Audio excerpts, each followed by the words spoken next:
पाकिस्तान से आ रही बड़ी खबर के साथ पाकिस्तान में राजनीतिक संकट तो है ही, लेकिन इस बीच सियालकोट में एक बड़ा धमाका हुआ है और ये धमाका सेना की छावनी के इलाके में बताया जा रहा है।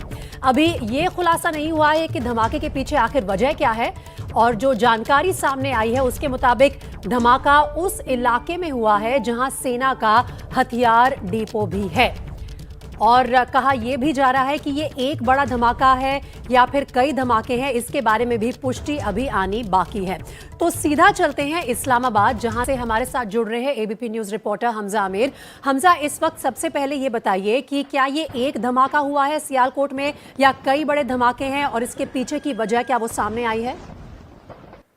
जी, ये सियालकोट का इलाका है बलावाला, जो कि बिल्कुल सियालकोट कैंटोनमेंट के साथ लगा हुआ है। यहाँ पे सुबह के 6 बजे के आसपास ये धमाके की आवाज़ आई और एक धमाके के बाद बार बार दोहराते रहे धमाके। काफ़ी लोगों का कहना है कि 7 या 8 धमाके हुए और उन्होंने फिर शोले और शुआएं एक जगह से निकलते देखी। वो जगह जहाँ पे ये धमाका हुआ है वो आर्मी का एम्यूनेशन डिपो है, वहाँ पे असला रखा जाता था। इसलिए माना ये जा रहा है कि जब एक धमाका हुआ तो उसके बाद ही जो है वो वहाँ पे जो असला पड़ा हुआ था, जो बारूदी मवाद पड़ा हुआ था, वो सारा फटता रहा और धमाके होते रहे।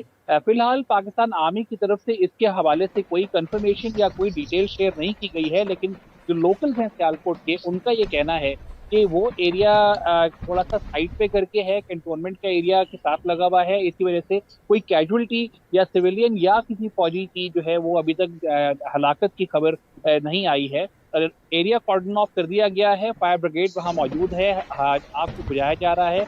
और अभी कुछ देर पहले की जब बात की तो लोगों ने कहा कि एरिया अब कंट्रोल है, आग को बुझा दिया गया है। लेकिन आप अगर वो वीडियोस देखें, जो विजुअल्स आए हैं, उसमें जो शुआएं निकल रही हैं, उससे तो ये क्लियर हुआ कि वाकई ही वहाँ पे असलहा का डिपो था, और जिसकी वजह से जो ऑरेंज और येलोइश जो वहाँ पे जो शुआएं निकल रही थी धमाकों से, वो उसकी वजह से निकल रही।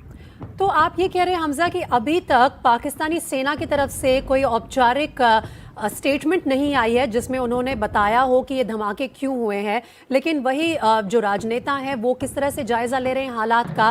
क्योंकि अगर हथियार डिपो में आग लगी है तो दो ही कारण हो सकते हैं, या तो सैबोटाज वाला एंगल है या फिर एक्सीडेंट हुआ है। जी बिल्कुल, ये 2 एंगल ही हो सकते हैं, लेकिन अभी तक क्योंकि मिलिट्री का जो एरिया होता है या फौज से रिलेटेड या आर्मी से रिलेटेड कोई खबर होती है, उसकी ऑफिशियल क्वार्टर से जब तक कंफर्मेशन ना आए किसी के पास, उसका उस तरह से एक्सेस नहीं होता है।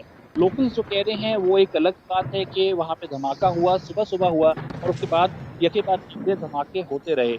लोगों को ये मालूम था कि वो आर्मी का एम्यूनेशन डिपो है, इसी वजह से वहाँ पे धमाके ज़्यादा हुए, लेकिन फौज की तरफ से या किसी ऑफिशियल क्वार्टर की तरफ से अभी तक इस हवाले से कोई तफसील शेयर नहीं किया। हमजा, इस एरिया के बारे में, इलाके के बारे में आपसे ज़्यादा जानकारी हम लेना चाहेंगे। ये मुख्य शहर से कितना दूर है, और जिस इलाके में ये हथियार डिपो है वहाँ से अगर आग पे काबू नहीं पाया गया तो क्या और भी खतरा बढ़ सकता है? देखिए, ये जो बलावाला का एरिया है ये सियालकोट कैंटोनमेंट एरिया के साथ जुड़ा हुआ है, और कैंटोनमेंट का एरिया सियालकोट शहर के अंदर नहीं है, थोड़ा सा साइड पे करके है। इसी वजह से आप जब वो वीडियोस देखें तो उसके अंदर आसपास जो है वो खेत नजर आ रहे हैं, हरियाली नजर आ रही है, इसकी वजह से ही क्योंकि थोड़ा सा साइड पे करके है। इतना गुंजान आबाद या इतना लोगों से भरा हुआ, सिविलियन से भरा हुआ इलाका वो नहीं है। और अभी जब मेरी लास्ट बात थी सियालकोट में तो उन्होंने ये कहा कि अभी ये आग पे काबू पा लिया गया है, फायर ब्रिगेड वहाँ पहुंची है, लेकिन एरिया को उन्होंने कॉर्डन ऑफ किया हुआ है क्योंकि वो पूरे इंसिडेंट को इन्वेस्टिगेट करेंगे। लेकिन अभी भी विस्फोट के कारण का इंतजार है, और कोई कैजुअलिटी या इंजरीज की अगर लिस्ट आएगी तो हमजा आमिर तुरंत हमें बताएंगे।